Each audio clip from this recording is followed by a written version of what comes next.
درودهای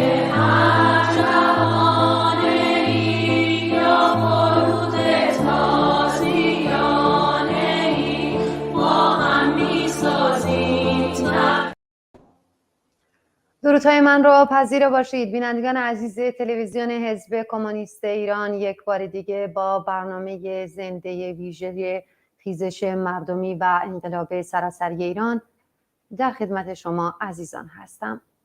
همونطور که مطلع هستین نزدیک به 3 ماه از خیزش انقلابی زن، زندگی، آزادی میگذره و اونچه که به روشنی پیداست این است که این جنبش تا پیروزی نهایی و سرنگونی دیکتاتوری جمهوری اسلامی سر باز ایستادن ندارد.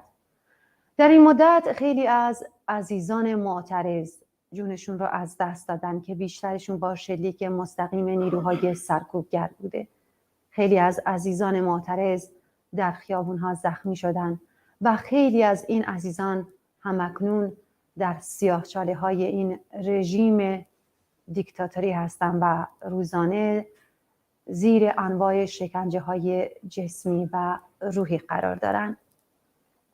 رژیم به خیال خودش فکر میکنه که با احکام فعلی و اعدام میتونه خدای دهه 60 رو زنده کنه، غافل از این که جوانان انقلابی و مردم معترض این احکام رو که میشنون و اعدام هایی رو که میبینن شعله های خشمشون فروزانتر میشه و تا سرنگونی سر باز ایستادن ندارن این شعله ها.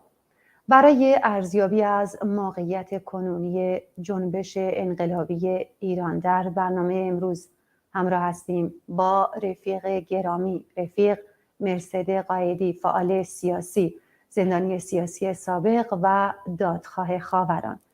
رفیق مرسد عزیز، سلام و درود، خیلی خوش اومدید. خیلی خوشحالم که یک بار دیگه در خدمت شما هستم.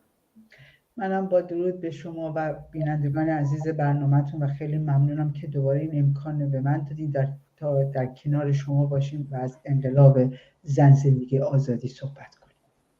خیلی خوش اومدید رفیق مرسد. خب حتما شما هم از اوضاع کنونی و میشه گفت اوضاع سیاسی کنونی ایران با خبر هستید و دیروز یه خبر بسیار خوشحال کننده به دستمون رسیده، این که ایران از کمیسیون مقام زن سازمان ملل اخراج شده. میدونیم که هر 4 سال یک بار این کمیسیون عضوگیری میکنه و تا به حال پیش نیومده که عضوی از این سازمان اخراج بشه، با توجه به اینکه ایران 1 سال هستش که عضو این کمیسیون هستش و ما دیدیم که دیروز اخراج شد و اونا پی بردن که هرچند که به پیشنهاد آمریکا بود اما خب با 29 رأی موافق اخراج شد. میشه گفت این یک امر بی سابقه است و با ارزشه، اما خب خیلی ها میگن که چیز بزرگی نیست و دستاورد کوچیکی، اما خیلی هم هستن که نه، این رو یک قدم بسیار بزرگ در راه منزوی کردن رژیم میبینن. ارزیابی شما از این خبر چیه و این اتفاق؟ ببینید، من میخوام بگم توی این مدت 1 ماه 2 تا اتفاق افتاده. یکی کمیسیون حقوق بشر یک دونه کمیسیون حقیقتیاب رو تصویب کرده و بعد از اون اتفاقی که دیروز افتاد و این در واقع کمیسیون زنان جمهوری اسلامی رو بیرون کرد. این 2 تا مجموعه رو باید ببینیم، باید برگردیم به قدرت مردم در انقلاب در ایران. همین سازمان ملل کشوری که تبعیض جنسیتی جزو قانون اساسیشه، همونطور که شما به درست گفتین، تو 2021 اینو میپذیره، با اینکه در اون کشور زن در واقع نفر دومه و 44 دهه داره زنها رو سرکوب میکنه، ولی امروز مجبور شد و به خاطر مبارزاتی که در کف خیابون شروع شده فشار آورد به سازمان ملل. از این زاویه من نگاه میکنم که قدرت مبارزات مردم ایران، اینا میدونستن اونجا عزیزای ما رو سنگسار میکردند، میدونستن که زن چه فشارهایی روش بوده از نظر حجاب، از همه موقعیت، ولی صورتشون رو برگردوندن و دیروز نشون داد که دارن تکون میخورن و میشنون و میبینن که دیگه این عزیزای ما که کف خیابونن به درست که خودتون گفتین سر باز ایستادن ندارن و یک قدم خیلی کوچیک در واقع برداشته شد، ولی این دوتا قدم در واقع فشاری به حکومت جمهوری اسلامیه. البته دیدگاه‌های متفاوتی هست، از جمله خود منم فکر میکنم همه اعتراضاتی که خارج کشور الان وجود داره، ما خواهان بستن سفارتخونه ها هستیم، ما خواهان هستیم که سفیرها رو از اینجا بیرون کنن. همین الانی که بیش از 30 نفر در زیر حکم اعدامن، ولی این هم به نظر من فشار مردم انقلاب ایران بهشون وادار خواهد کرد. ولی این قدم های اوله، در واقع باید بگیم که یه سال هم همونطور که طول نکشید و بیرونشون کردن و اینهایی که باور با همون قیافشون اگه دیروز میدیدیم با اون روسری و چادری که تو سازمان ملل بودن و یادمون باشه که اینها چه مانورهای اونجا میزدن تو سازمان ملل. ولی این دوتا اتفاقی که افتاد، حالا این کمیسیون حقیقت ها بتونید چقدر جلو بره، به نظر من که خود ما با سرنگونی این کار در داخل ایران خواهیم در آینده کرد، ولی همین یک فشارهایی به حکومت اسلامی میاره. از این زاویه به نظر من قابل بررسیه و مثبت. در مورد کمیسیون حقیقت یاب حرف زدین. خب میگن که نتایجش 2024 اعلام میشه و تا اون زمان رژیم سرنگون میشه، اما از اهمیت این کمیسیون اگه امکان داره بیشتر برامون بگید خیلی ازتون ممنون میشم. ببینین درسته، کمیسیون حقیقت یاب کار طولانی، ما خودمون تجربه دادگاه مردمی ایران تریبونال رو داشتیم. ما چندین سال از 2007 شروع کردیم و 2012 تونستیم دادگاه خودمون رو برگزار کنیم، با اینکه همه شاهدای ما در اون ماها بودیم، زندانیان و خانواده که در خارج کشور بودیم. این پروسه قانونی بسیار مهمیه، برای اینکه اینا باید قاضی، دادستان، هیئت قضات و بررسی پرونده ها. این طولانی خواهد بود. از صحبت‌هایش مثلا شنیده شد که بریم به سفارت مثلا سوئیس گزارش بدین، اینا نیست. اول باید اون هیئت قضات و اون در واقع ترکیبی که باید بررسی کنه، ما هم کمیسیون حقیقت یا قاضی داشت، اینا باید انتخاب بشن، بعد بالتبع اونها شروع میکنن به بررسی. از این زاویه باز هم اینم از این زاویه مهم بود که اینا مطرح کردن به خاطر جنایت هایی که داره اتفاق میفته. این نکته مهمه، پس پذیرفتن در ایران داره جنایت اتفاق میفته. این تا الان که اینا نمیگفتن، ما از کشتار دهه 60 تا به امروز که این از زبون این کشورهای به اصطلاح حقوق بشری که نمیشنیدیم، ولی باز هم وادار شدن برای جنایت جنگی میخوان چیکار کنن. جنایت جنگی ببخشید چه کشتاری که الان به خصوص در این 3 ماه اخیر رو دارن بررسی میکنن. از این زاویه در واقع قابل بررسیه، ولی این یه پروسه طولانیه. من حتی فکر میکردم که شاید تا 1 سال آینده باشه، ولی دیدیم پروسه طولانی تره. ولی همونطوری که شما گفتین، ما خودمون کمیسیون حقیقت یابه که در دادگاه‌های مردمی بعد از سرنگونی در واقع ایران برگزار خواهیم کرد، ولی این دوتا تصمیم در 1 ماه اخیر به جمهوری اسلامی فشارهایی رو آورده که حتی من نگرانم با این فشارها برای بچه‌های ما که در زیر حکم اعدام هستن. ولی کمیسیون حقیقت یاب کار طولانی در واقع باید بشه. ولی یک مسئله که من شنیدم، اگر این تشکیل، ببینید این حکومت میتونه تو دادگاه لاهه به جرم جنایت علیه بشریت در واقع دادگاهیش بکنن. اگر این پروسه شکل بگیره و تموم بشه، تو دادگاه لاهه میتونه حکومت اسلامی رو ببرن و در واقع اونجا به جرم جنایت علیه بشریت دادگاهی بکنن. بله، خب اگه خاطرتون باشه اوایل این خیزش بود که رئیسی در سازمان ملل صحبت کرد و از اینکه ما مخالف هر نوع خشونتی هستیم و در کشور ما نمیدونم آزادی هست و اینا.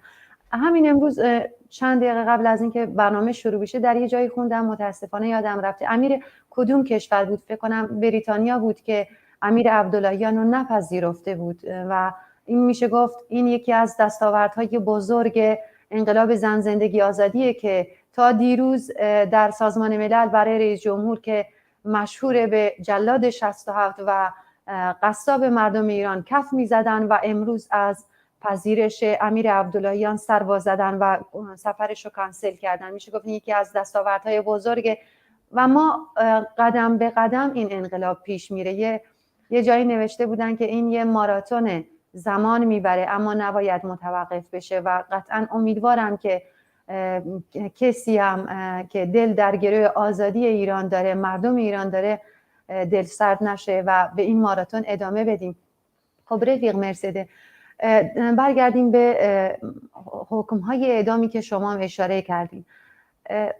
در برنامه قبلی هم ازتون این سوالو پرسیدم که اصرار دارن خدای 1401 رو همون خدای دهه 60 معرفی کنن و بگن که این خدا همون خداست، با توجه به اینکه خب شما از زندانیان سیاسی بودید، خانواده‌تون میشه گفت تاوان بسیار سنگینی رو در این رژیم پس دادن، عزیزتون رو از دست دادین و در طول 43 سال گذشته دادخواه بودید. آیا خدای از نظر شما، یه بار دیگه دوست دارم این سوال رو جواب بدید، چون رژیم اصرار داره با این احکام و با اعدامهاش اصرار داره که این خدا همون خدا باشه. آیا به نظر شما همون خداست و میتونه اون خدا باشه؟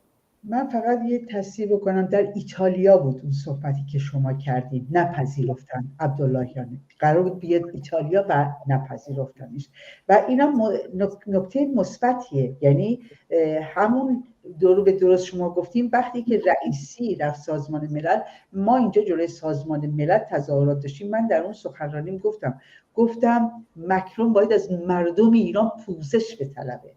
اولین کسی بود که با جنایتکار دست داد.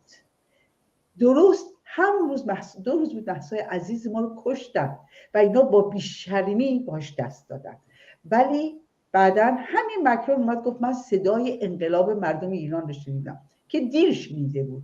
ما اینطوری مردم ایران اینطوری با اینا رو برده رابطه نمیشن، خیلی دیر شنیده بود، زمانی که مهسای ما کشته شد این دست داد.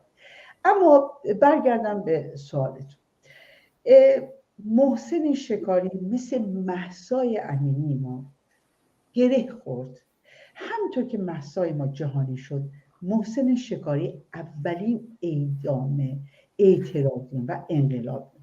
نه که تا این تاریخ اتفاقی نیفتاد که شما تو ابتدای برنامه‌تون به درست گفتید. ما 500 نفر رو در خیابون حکم قتلشون دادن که بچه 8 سالم توش بود، کیان 9 سالم هم توش بود، همه اینا بود.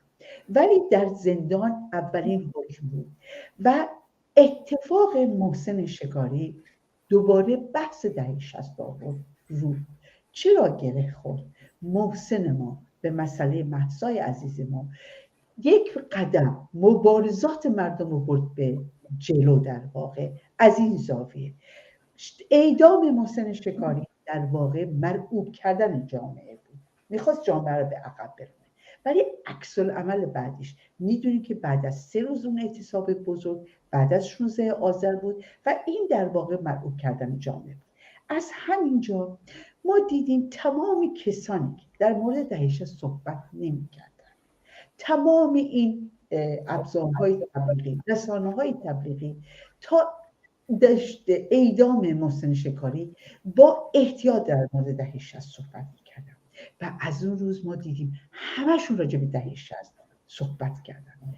اولا از این زاویه مهم بود که دیگه ثابت شد برای ما که روشن بود که ما چه کشتاری رو به ما تحمیل کردن تا تونستن به قدرت بگیرن و بعد از این اعدام همه اونهایی که دوره‌های در سیستم همین رژیم بودن اعتراف کردن که در دهه 60 چه کشتاری کردن و حتی میرحسین موسوی از اون در واقع هستش برگشت گفت اعدام جوابگو نیست، چون خودش جزء کسانی بود که دهه 60 و 67 دستن در کار این کشتار بود که باید بعداً در دادگاه مردمی بیاد و جواب پس بده، برای که اون نتیجهش رو دیده بود که دهه 60 رو این همه اعدام کردن و امروز دهه 80 ما زمانی که میان به خیابون تاریخ ما رو نمیدونستن و نمیدونستن چه بر ما گذشته. و از این زاویه مهم بود و اینکه ما برای همه مردم دنیا روشن شد که اینها با یک سرکوب خونین خیلی ها میگن انقلاب ما اسلامی بوده، نه خیر، انقلاب ما انقلاب آزادی برابری بود 57 مثل همین انقلابی که امروز تو خیابونه، ولی حکومت اسلامی رو به قدرت رسوندن از بالا. به همین دلیل خامنه‌ای درست قبل از شروع این انقلاب گفت خدای دهه 60 زنده است، در صورتی که من همون وقتم اعلام کردم گفتم خدای دهه 60 مرد. برای چی دهه؟ اگر خدای دهه 60 زنده بود ما امروز دهه 80 رو در خیابون نمیدیدیم با شعار آزادی، ما 98 رو نمیدیدیم، 96 رو نمیدیدیم. شما حساب کنید این حکومت تونست قدرتی که تثبیت کنه، ولی 4 دست با اعتراضات مواجه، از 78 گرفته، 88 گرفته، 96 و 98 و امروز 1401 که وارد ماه 4 میشه و به همین دلیل این نمیتونه کشتار دهه 60 رو به ما تحمیل کنه. ببینید این ابزارهایی داره استفاده میکنه، جسد رو میدوسته، الان داره این کارو میکنه. یکی از موردا مثلا میبره تو ده و خانواده تو تهران زندگی میکنن، میبره تو زنجان دفن میکنه، خانواده از اونجا بلند میشه، ولی با یک مبارزه روبروه. ببینید اون زمان با سرکوب یک انقلاب بود دهه 60 و الان ما با یک انقلاب دیگه، شروعی که 4 دهه تجربه کردن، 4 دهه نسلی که در این سیستم بزرگ شد و امروز پیام مجید رضا رهنورد رو میبینیم که با شعار آخرین لحظات جنایتکار میترسه، صورتش رو پوشونده، ولی اون میگه که من نمیخوام برام نماز بخونید، من نمیخوام برام جای قبرم گفتم و قرآن بخونید، برای من شادی کنید. من همین امروز یاد برادر خودم افتادم که با 10 سال سابقه مبارزاتی این نامه رو برای مامان من نوشته بود، گفته بود بعد از اعدام من گریه نکنید، تاریخ زندگی ما رو برای کودکان خانواده بگید. این جواب خامنه‌ای بود امروز که دهه 60 مرده و تو نمیتونی اون کشتار به ما تحمیل کنی. و همین ابزارهایی که ما داریم، با هم نشستیم و از یک تاریخ خونبار صحبت میکنیم و داریم از یک انقلاب صحبت میکنیم و به همین دلیل و اعتراضات کف خیابان، اینا همه گره خورده، صدای ما رو به جهان رسونده. باید ببینیم دهه 60 یک دوران سیاه بود، یک دوران بود که حتی سرکوب ما به همسایه بغل دستیمون هم نرسید، یعنی سکوت، نه که نمیدونست، وقتی میدید ساکت بود. ما چرا میگیم ما کشتار هزاران نداریم؟ ببینیم ما در سازمان‌های سیاسی بودیم، فردای بچه هامون دستگیر کردن، خانواده هاشون باشون ارتباط نداشتیم، به همین دلیل هزار دست ما کشته دادیم. ببینید تیکه به تیکه خاوران ما بچه های زندانی هستن. مامان من میگفت روز نیست ما میرفتیم و خاک تازی در خاوران نبود، که این در تاریخ بعد از این سرنگونی همه اینا روشن خواهد شد. به همین دلیل این قدرت این انقلاب، من یاد یکی از بذارید یه خاطره بگم. امروز وقتی این مجید رضا رو دیدم، یه بچه 16 ساله از یک جریان چپ بود در زندان ابین گیلانی با نعلینش روش رفته بود، گفت بهش بگو مارکسیست نیستی، بگو چپ نیستی، تو رو اعدام نکنم. میدونی این ناصر عزیز ما جوابش چی بود؟ گفت من از این خانواده کارگریم، هیچ وقت پدر من نتونست زندگی منو تامین کنه، من یه چپم یا مارکسیستم. بچه 16 ساله رو اعدام کردن و اینا رو که میگه میخوایم به دهه 60 برگردیم، ولی خدای دهه 60 مرد و ما نمیذاریم. حضور همه ما نشون میده که خدای دهه 60 مرد. اگر در دهه 60 4 دهه مبارزه کردم و الان همراه با دهه 80 هستم، در کنار دهه 80 هستم و این یک پیوند خورده است. این مبارزه ما جدا نیست، و شعار آزادی خواهیشون الان میبینیم که بعد از 4 دقیقه الان در کف خیابون میشنویم صداش. بله سپاسگزارم. رفیق مرسده، اشاره کردیم به اینکه خب در دهه 60 یه جوان 16 ساله رو اعدام کردن. دیدیم که چطور برای بچه هم یعنی زیر 18 سال حکم محاربه اومده. همین فکر کنم سونیا اشرفی بود که حکم محاربه براش اومده از آبدانان که اعتراف اجباری ازش گرفتن و امروز با قرار وثیقه آزاد شد، موقتا البته.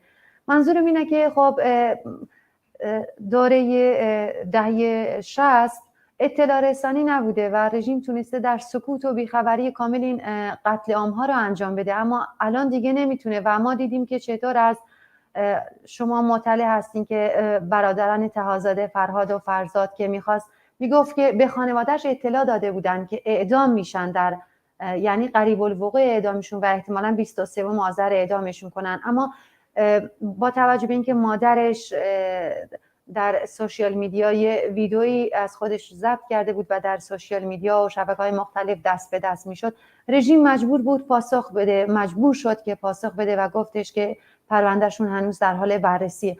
منظورم اینه که با توجه به اینکه خب الان یه مثال معروف هست میگه که دنیا به یه دهکده جهانی بسیار کوچولو تبدیل شده، به همین خاطر نمیتونه خدای دهه 60 باشه.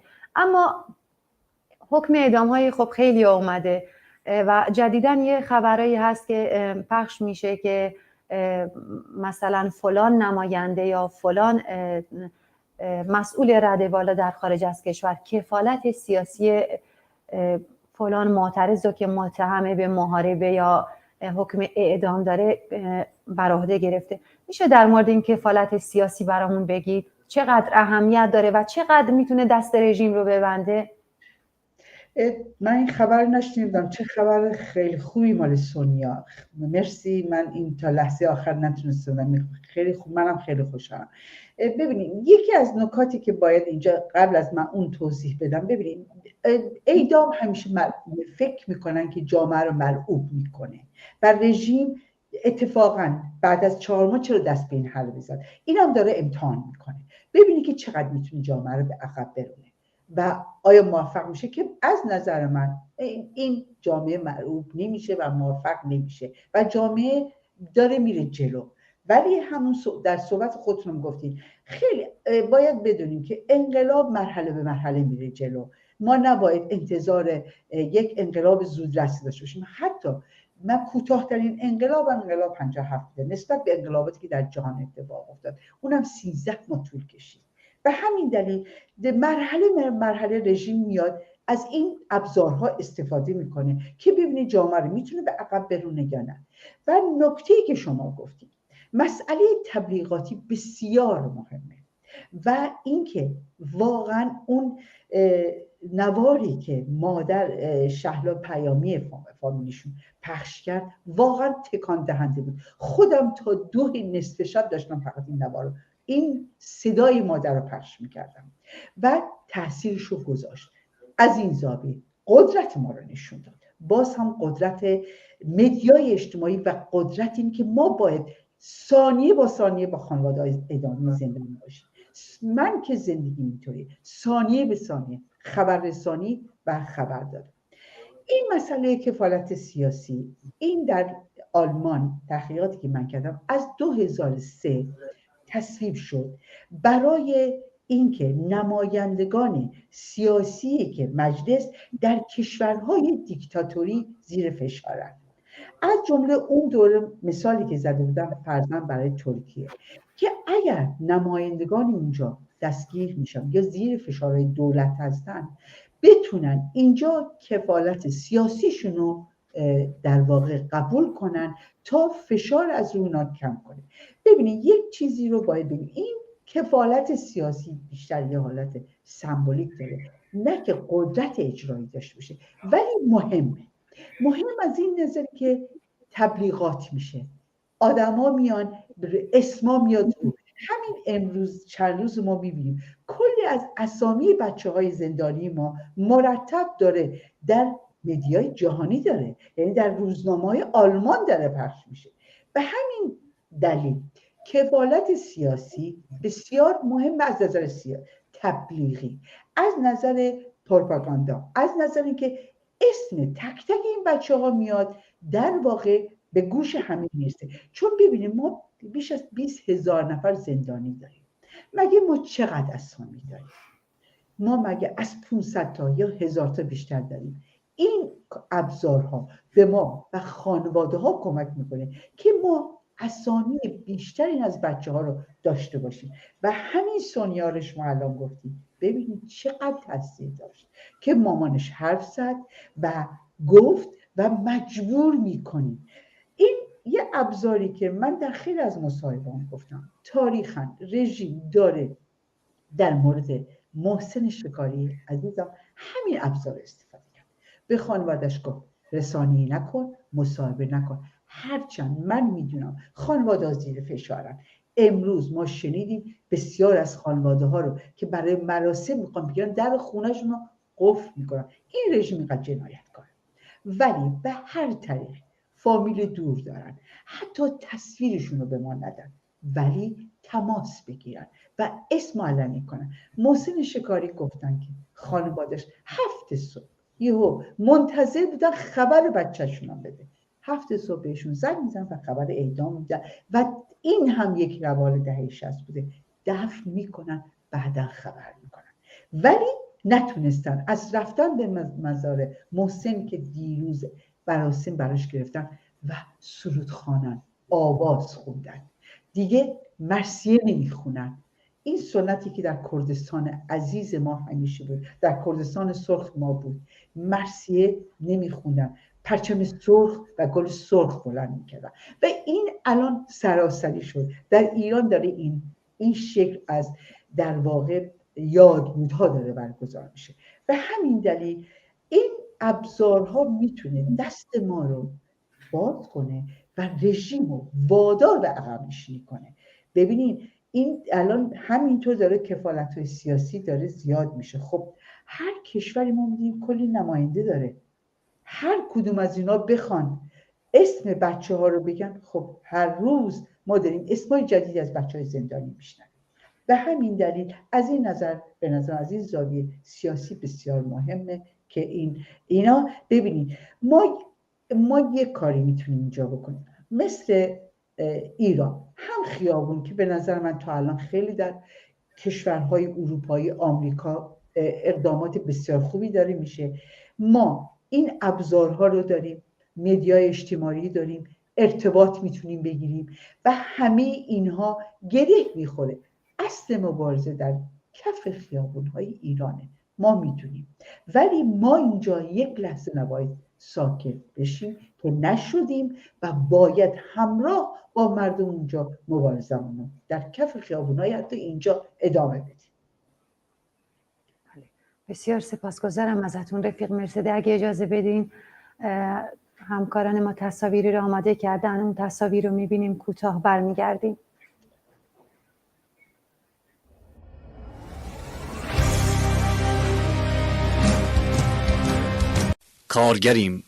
کارگریم پرداخته در کوره رنج و مشقت، قدرت عظیم تاریخ ساز ماییم دریای توفنده کار. سوسیالیسم افق آرزوهای من، افق آرزوها و طلیعه روشنی فردا. شپولی لافاوی یار من دریای خروشکار. شپولی لافاوی یار من دریای خروشکار. سوسیالیسم اسوی آواد،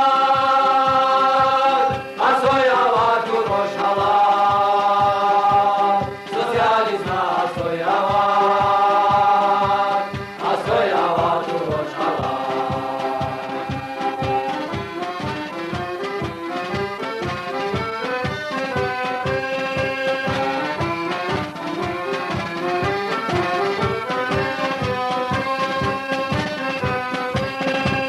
شرطی روزگار سورنین تو یادادی چگین چرخش چرخ جهان از ماست، بذر آزادی را ما میکاریم. نه فقط اینجا، در همه جهان برمی افرازیم پرچم انقلاب من را. سوسیالیسم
از بازماندگان آبانم، شعرم صدام جاودانم، من یک از هزارانم، پایان شیرین داستانم، مست شلاقیم که خوردم و پیروز زندانیم که بردن، شعله خاشاکیم که گفتن پشت به زندگی رو به دشمن، دو الف کوه پروندم، کس را گل رخ در بندم، خون سیاوشم کمان آرشم، پروازیم که پر زد رفت، تابش ناگریز نورم، رویش ناگزیر بذرم، ریشه دارم استوارم، من درخت امید وطن، بچه کارم گمنامم، پینه دست رویام، فصل اتحاد گردانم، خون ندام سلطانم، خشکی قلب یه دریا، چنبال بریده پروازم، سیری صورت سربازم، تیره تو سینه اهوازم، فقر بلوچم، کولبر کردم، زبان مادری عربم، ترکم، من پسر ایرانم، بختیاریم، نماد جرأت، قهر خودم، من ترس شمام، قاضی وطن، عدل انتهام، برزخ خودم، وحشت شمام، سرباز حقم، مرگ افتخار، من خروش یه خشمم، غیزم، ریزش یه صدم، سیلم، از درون یه رنگم، طفلم، لطیف مثل مرگم، شعرم، ایول بشکن، قانون نداریم، قول میدم خوابی رو آروم نذاریم، قول میدم کمتر تا اون نباشیم، متحد میشیم و با اتون فراریم، بده به من، بده ایران مال منه، بده به من، بده این خاک مال منه، بده به من، بده ویران شده همش، بده که من خودم میسازمش، بده به من، بده ایران مال منه، بده به من، بده این خاک مال منه، بده به من، بده ویران شده همش، بده که من خودم میسازمش تو این خاک ریشم، بمیرم هم رو ورق زاده میشم، منم تعبیر کابوس خواب این شهر، زنجیر ظلم میشه پاره بیشم، قطره سرخ تو چشم. درودی دوباره بینندگان عزیز. آخرین تصاویری که مشاهده کردیم مربوط میشه به توماج صالحی که الان در زندان هستش و به محاربه محکوم شده. و عزیزان، همونطور که در همه برنامه‌ها اعلام میکنم، شما میتونید از طریق شماره تلفنی که در پایین صفحه تلویزیونتون هست در طول شبانه روز از طریق پلتفرم تلگرام ویدیوها، تصاویر، پیشنهادات، عکس‌ها و انتقادات خودتون رو برای ما بفرستید. همچنین در زمان پخش برنامه زنده اگر سوالی داشتید از مهمانان گرانقدر ما میتونید بپرسید. رفیق مرسده، درودی دوباره. خب شما چند بار اشاره کردم که از دادخواهان خاوران هستید و شما مطلع هستید که نه تنها در ایران بلکه در چند کشور دنیا مادران دادخواه تونستن تاریخ رو عوض کنن و ما مادران خاوران رو داریم، مادران پارک لاله رو داریم، مادران آبان رو داریم. چقدر مهمه به نظر شما؟ هرچند که الان اشاره کوتاهی داشتیم، این به یه روال تبدیل شده، میشه گفت که خانواده ها به دادخواه تبدیل میشن و ما در چند سال گذشته اینو بسیار دیدیم، مخصوصا مادران. چقدر اهمیت داره که خانواده ها بعد از مرگ عزیزانشون به دادخواهی بپیوندن و همدیگر رو پیدا کنن، متشکل بشن و چقدر این اهمیت داره که عزیزانی رو که در طول تقریبا 3 ماه گذشته بازداشت شدن و ما میبینیم که مثلا روزانه میبینیم که فایل صوتی پخش میکنن در شبکه‌های مختلف، برای تلویزیون‌های مختلف میفرستن که برادر من، خواهر من یا فرزند من 1 ماه پیش 40 روز پیش گرفتنش و به ما گفتن که اطلاع رسانی نکنید. اگه این دوتا رو برای ما بگید، اینکه این خانواده ها اولا خیلی سریع اطلاع رسانی کنن، تا اشاره کردیم به اعدام محسن شکاری که در بیخبری بود که خانواده ها مجبور شده بودن تن به خواسته جمهوری اسلامی بدن، و اینکه این خانواده های عزیز دادخواه همدیگر رو پیدا کنن و متشکل بشن. این چقدر اهمیت داره، چقدر میتونه بر پیشبرد روند انقلاب تاثیر مثبت بذاره. من از آخر سوالتون بعد میرسم به دادخواهی. ببینید، اطلاع رسانی بسیار مهمه. برای چی؟ همون نکته که شما گفتین، روزانه. الان این امکانی که شما داریم، این امکانی که شما میتونید صدای همه باشین از طریق تماس ها، و ما نه که زندانیان ما هویت ندارن، زندانیان ما هویت دارن ولی میخوایم جهانیشون بکنیم. به همین دلیل و اتفاقی که افتاد، زنان ما که از 14 تا زن نامه دادن بسیار مهمه، از داخل زندان نامه دادن و خواهان توقف شدن و همچنین زندانیان مردم نامه دادن. و اینکه باید در جلوی زندان، در کنار خانواده ها ما باشیم. ببینید، جمعیتی که جلوی زندان باشه، تعدادی که زیاد باشه، من شخص الان زندانی ندارم ولی دارم میبینم. یادمون باشه یکی از اتفاقات مهمی که افتاد، چند روزی خانواده ها جلوی در زندان جمع شدن، بسیار مهم بود که همون دوره من خیلی مصاحبه داشتم از همه کسانی که در خیابون بودم، خواستم مسیر رو عوض کنم به طرف در زندانهای شناخته شده. این مخصوص سراسر ایرانه، چون ببینید ما تمام زندانهای ایران الان مملو از زندانیان ماست. فقط مسئله تهران که نیست، تمام کردستان، آذربایجان، رشت. و چرا اینو میگم؟ هم تجربه قدیم، از تجربه که من دارم که شاید قبلا گفته باشم، ولی یادمون باشه مسئله خانواده حسین رونقی، پدر و مادر اطلاع رسانی کردن و اون صحنه رو همه ما دیدیم. 2 نفر رفتن جلوی در زندان نشستن و پدرش سکته کرد، از همونجا بیمارستان مونده و بعدا بینندگان شما رجوع میدم به آتش گرفتن زندان. ببینید اینها قصد داشتن کشتاری رو به زندانیان تحمیل کنن. طبق اخباری که به دست ما رسیده این بود که درست قبل از این اتفاق 2 تابعیتی رو از اون بنده خارج کردن. پس معلوم بود سازماندهی شده بود، میخواستن کشتار بکنن تو زندان. به محض اینکه مردم با ماشین به طرف زندان راه افتادن، ما میبینیم اون در واقع تصمیمی که اینا داشتن، اون کاری که میخواستن اینا بکنن و عملا اومدن یک تعداد از این سرکوبگران رو بردن بالای تپه اوین، نشون دادن که ببینیم زندانیان دارن فرار کردن. اینا که من همون وقت مدیا اجتماعی گفتم این دروغ محض. زندان از جاهایی که محل زندگی، من 8 سال اونجا زندگی کردم، تا محل تپش طولانی اینا خود زندان بودن، ولی رژیم رو وادار کرد، متوقف کرد که از همون حمله ما 100 تا زخمی داریم الان در خود زندان که هنوز معالجه نمی‌کنن. بنابراین بودن در کنار خانواده های دادخواه، هم خانواده های زندانیان سیاسی ما، هم عزیزان ما که الان عزیز از دست دادن، کشته از دست دادن. ببینید این یادبودها بسیار مهمه، یادبودهایی که در مزار این بچه ها گرفته میشه. و الان یه سنتی اضافه شد جالبه، به یاد آزادی پرنده ها رو هوا پرواز میدن. ببینیم این جنبش چقدر رو به جلوه، چقدر این جنبش آزادی خواهه. بچهش رو به خاطر آزادی کشته میشه، میاد نماد از آزادی رو، پرنده رو آزاد میکنه. علاوه بر این که ما باید کنار خانواده باشیم، مرتب خونه هاشون رو محل رفت آمدون بکنیم، هر روز بریم پیششون و کنار بچه‌های خانواده زندانی سیاسی باشیم. از همینجا میخوام بگم تشکلیابی خانواده ها چقدر مهمه. ببینید موردهای مادران آرژانتین هست، مادران شیلی هست و مادران خاوران. ببینید شکلی مادران خاوران برمیگرده به تاریخ دهه 50، به تاریخ زمان شاه. ببینید کسانی که الان در خاوران هستن اینا خیلی زندانیان زمان شاه بودن و درست در قبل از سرنگونی شاه و سلطنت خانواده های تأسن بزرگی در دادگستری داشتن و 250 تا خانواده اونجا دادگستری نشستن و ما کسانی که در خیابون بودیم تظاهرات داشتیم میرفتیم دم زندان قصر، زندانیانی که آزاد میکردن میبردن پیش خانواده. و جالبه بهتون بگم خانواده ها گفتن تا آخرین زندانی که آزاد نشه ما نمیتونیم، ما از اینجا بلند نمیشیم. و این شکلی از اینجا شروع شد با اولین کشتار دهه 60 که از برمیگرده به تیر ماه سال 60. اما از اونجا خانواده خودشون رو پیدا کردن.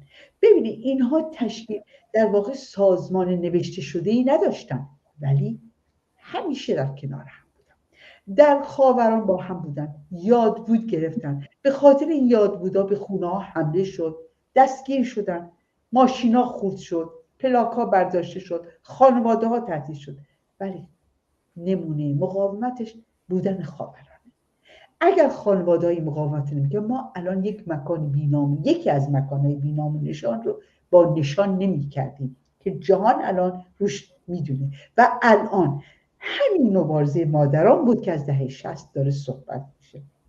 و از جمله همین اتفاقی که اخیر افتاد، مادر ستاره بهشتی یکی از مادران دادخواه، یکی از مادرانی که همیشه در کنار دادخواهی ایستاد و میبینیم 3 روز پیش تهدید میشه از طرف رژیم و باز به درست مادر ستاره بهشتی میاد یه ویدیو کار میکنه میگه که اگر برای من و خانوادی من مشکلی پیش اومد خامنه‌ای مسئوله. و یکی از دادخواهانی بود که دادگاه رژیم رو نپذیرفت. ببینید قدرت دادخواهی، الان قدرت دادخواهی، ببینید جنبش دادخواهی جنبش سرنگون طلب، اینو باید بدونیم از ابتدا تا به امروز سرنگون طلب، چون سازشی با رژیم نکرد. از دهه 60 گرفته خانواده ما توهمی به اینا نداشتن، هیچ وقت هم پای این نبودن که اونا براشون دادگاه بزنن. همیشه گفتن برای روشن شدن حقایق و عدالت باید سرنگون بشه. پارک لاله این بود، 88 این بود و آخرین مورد 98 بود که گفت ما کابوس شما خواهیم بود.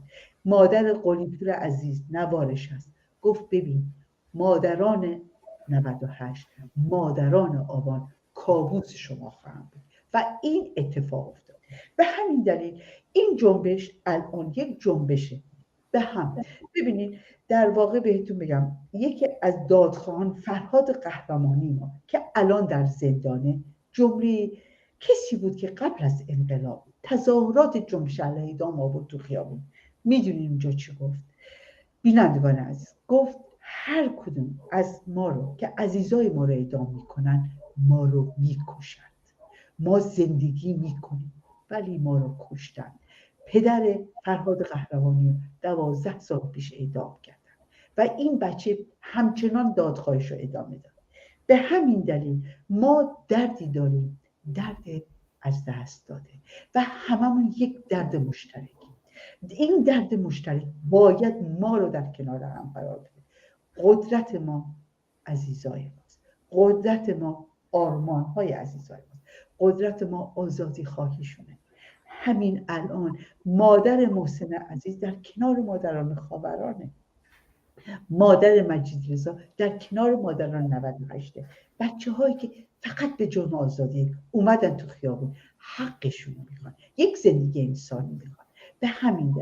به همین دلیل نباید در این مقطع تاریخی خانواده را تنها بذاریم، دادخواهان باید در کنار هم باشن و به خصوص من نه که از اینجا دارم میگم برای نجات، ببینید از نظر من سرنگونی این رژیم و پیروزی انقلاب ما گره خورده به مسئله آزادی زندانیان سیاسی و باز کردن در زندانیان و جلوی اعدام ایستادن.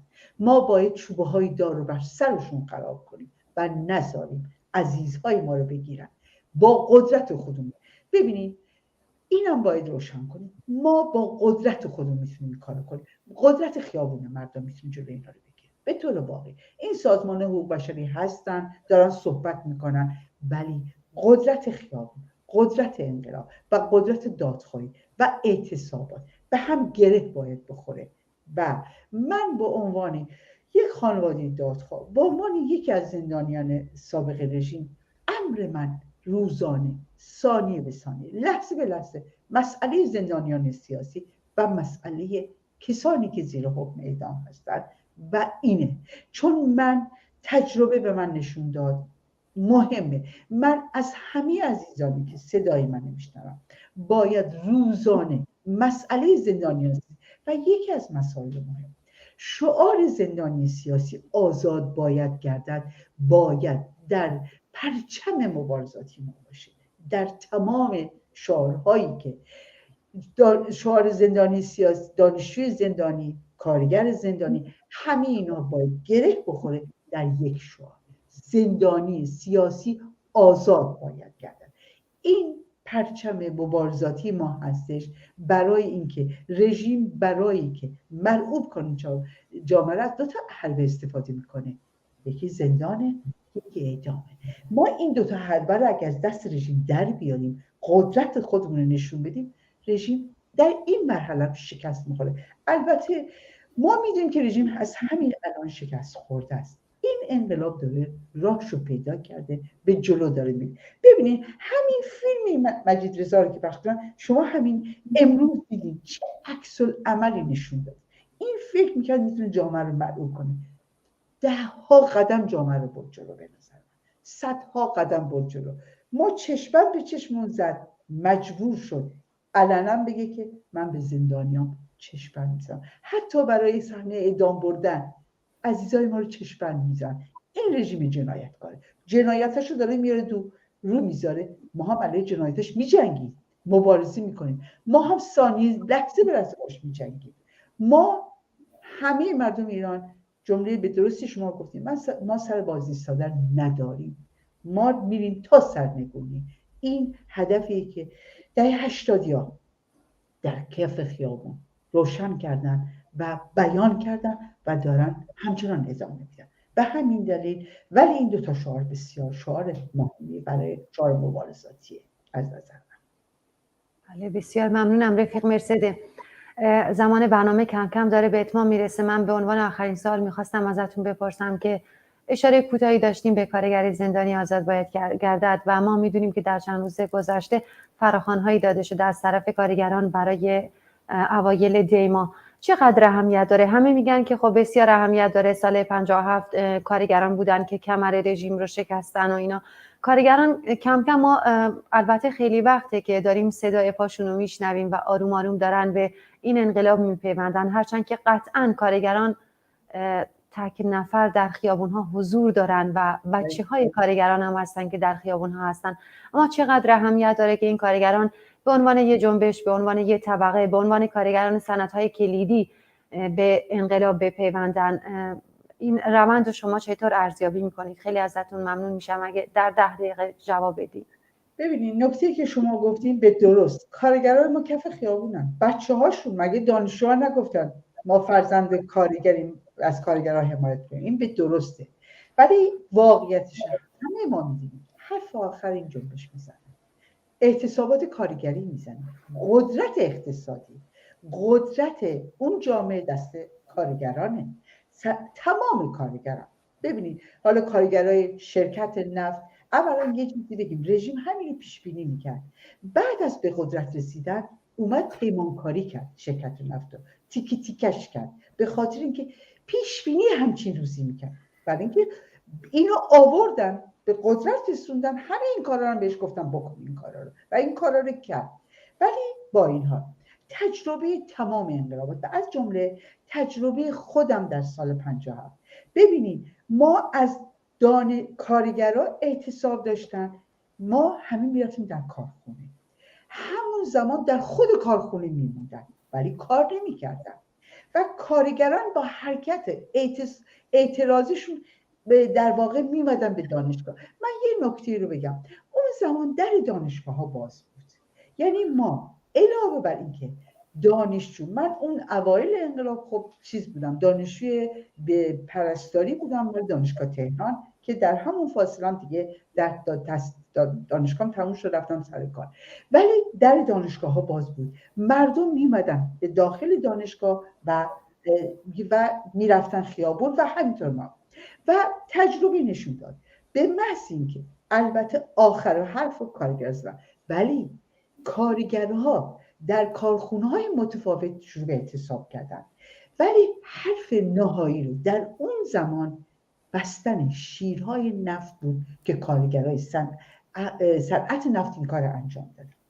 این بسیار مهمه، چون ببینید الان رژیمم خودشم از تمام این حربه‌های سرکوب داره استفاده میکنه، ولی ما قبل از انقلاب 1401 باید بدونیم جنبش‌های کارگری، جنبش کارگری اعتصاباتی که داشت با شعار شورا اومد نیشکر هفت تپه و کارگران در کارخونه‌های متفاوت اعتصاب کردن. جنبش معلمین شما یادمون باشه، جنبش کارگران، جنبش بازنشستگان، اینها جنبش‌های زمینه‌های به نظر من حرکت اعتراضی رو ایجاد کرده بودن، روزانه در خیابون بودن این حرکت‌های اعتراضی.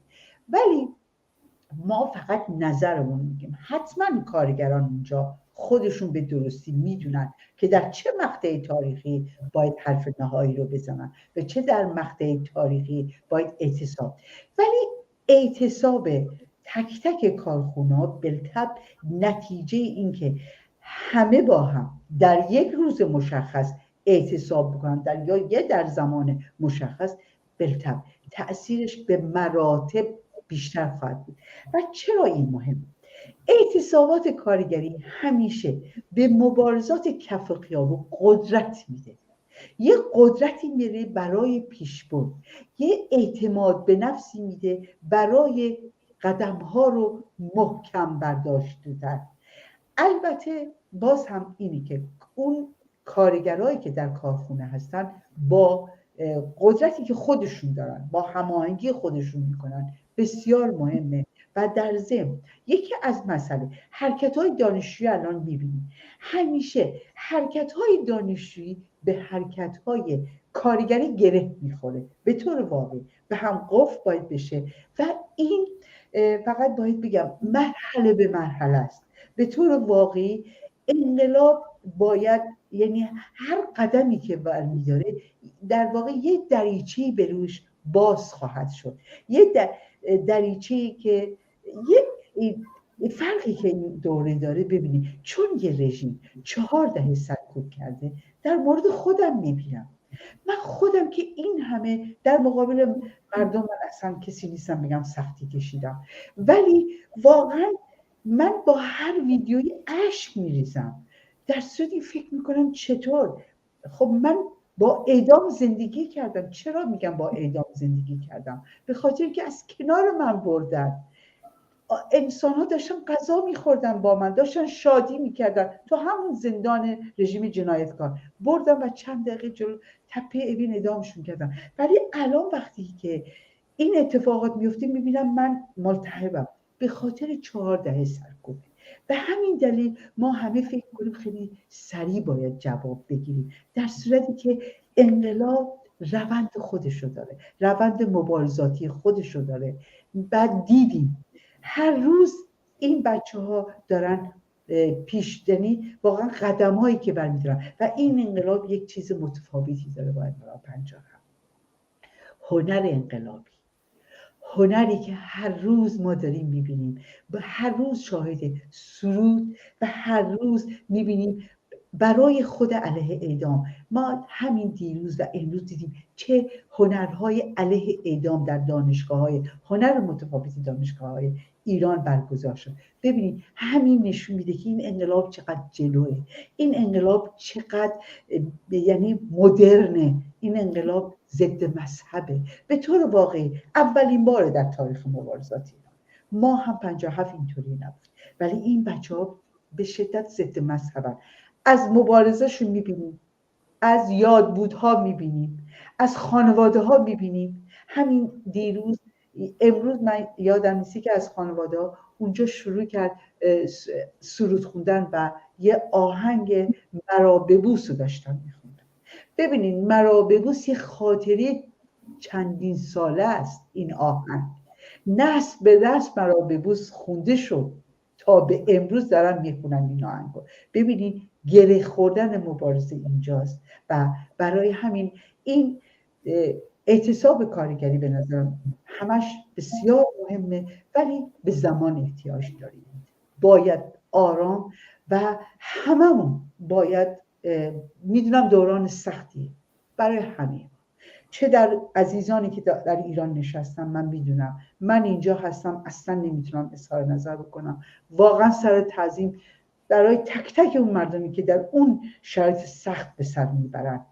واقعا شرایط سخته، اقتصادی، سیاسی و سرکوب روزانه، ولی به امید آزادی و به امید روزی که ما هممون در کنار هم در همون میدان آزادی جشن آزادیمون بگیریم و در خیاب همون میدان آزادی دادگاه های مردمی رو برگزار میکنیم و تک تک اینها رو در اون دادگاه مثل آرژانتین دادگاه رو برگزار میکرد، تصویر و بلندگو رو میذاشت در سراسر شهر نگاه کنن و مردم همه دست میزدن برای حکمی که داده میشد و ما اون روز رو خواهیم دید، حتما اون روز رو خواهیم دید.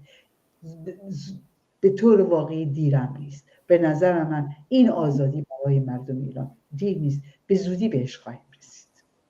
بله، بسیار بسیار خوشحال شدم که یک بار دیگه در خدمتتون بودم و ممنونم از وقتی که برای تلویزیون ما گذاشتین رفیق مرسد قایدی. منم ممنون از شما که این وقت رو به من دادی که در کنار شما رفیق عزیزم باشیم و بتونیم از یک انقلاب بزرگ صحبت کنیم. خیلی ازتون ممنونم و ممنونم از شما بینندگان عزیز که تا این لحظه با ما همراه بودید. آنچه که تقدیمتون شد گفتگویی بود با رفیق مرسد قایدی، فعال سیاسی، زندانی سیاسی سابق و دادخواه خاوران، در مورد اعدام هایی که در ایران روی داده و حکم های فعلی که رژیم به زندانیان معترض داره میده و اینکه چقدر اهمیت داره که زندانی سیاسی باید آزاد گردد. این شعار رو به صدر شعارامون بیاریم به امید روزی که ما شاهد شکستن درب زندان ها باشیم و به امید روزی که شاهد آزادی و برابری و سرنگونی کامل دیکتاتوری جمهوری اسلامی باشیم. با سپاس از همراهیتون تا دیداری دوباره، شاد و سربلند باشید. به امید پیروزی.